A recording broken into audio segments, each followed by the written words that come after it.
Hello and welcome to using LaserLIGHTS. LaserLIGHTS comes 3 to a pack and each sheet is 24 inches by 12 inches. As you can tell, this is much smaller and I've already cut it down. But LaserLIGHTS is very easy to cut with your scissors.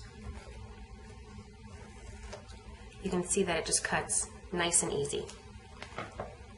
So I have the size sheet that I need. I'm going to be using it on a photo album using one of the templates from the LaserBits photo album template CD. LaserLIGHTS has an adhesive backing, so we need to remove it. Now LaserLIGHTS looks metallic, but it is plastic. We would not be able to engrave anything that is actually foil like this and cut through it. It would outgas hazardous fumes. So I remove the backing. And with something like this, you want to be careful not to bend it because it acts like aluminum foil. If you bend it, it leaves a crease and you cannot get it out. So we're going to apply this from the center out. I'm folding it and I'm going to roll it out in that nature. So let me turn my photo album here.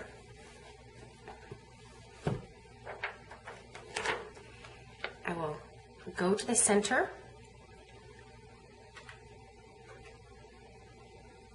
and roll it out carefully.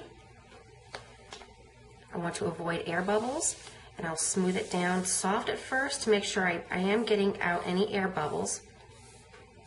And then I'll really rub it in so that it does not lift during the engraving process. Now the longer LaserLIGHTS is on, it creates more of an adhesive bonding. So it's important that you leave it on, and as soon as you're done engraving, you want to go ahead and remove the excess. And we'll come back for the removal of the excess in just a little bit. Okay, so we have engraved the LaserLIGHTS, and because the LaserLIGHTS is such a highly reflective material, it may be a little bit difficult to see on camera, but I have engraved it and cut it, and I'm going to start to lift up the excess portion that I don't need.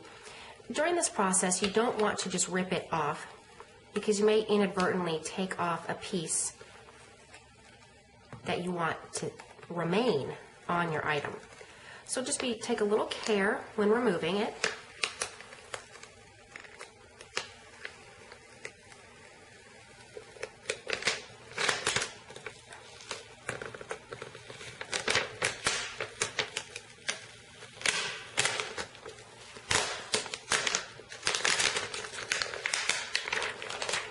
Now for the most part we have it removed.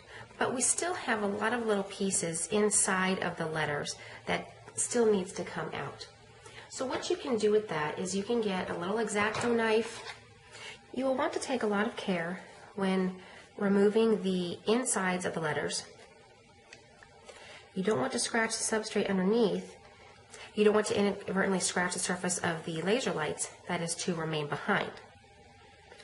So this is a very delicate process.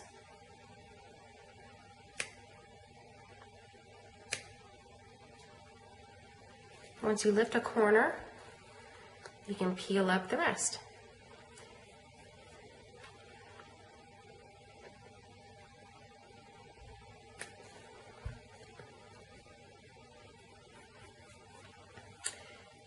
And we'll come back when it is finished.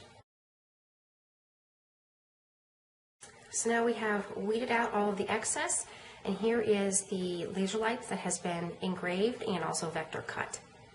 And thank you for watching how to use LaserLIGHTS.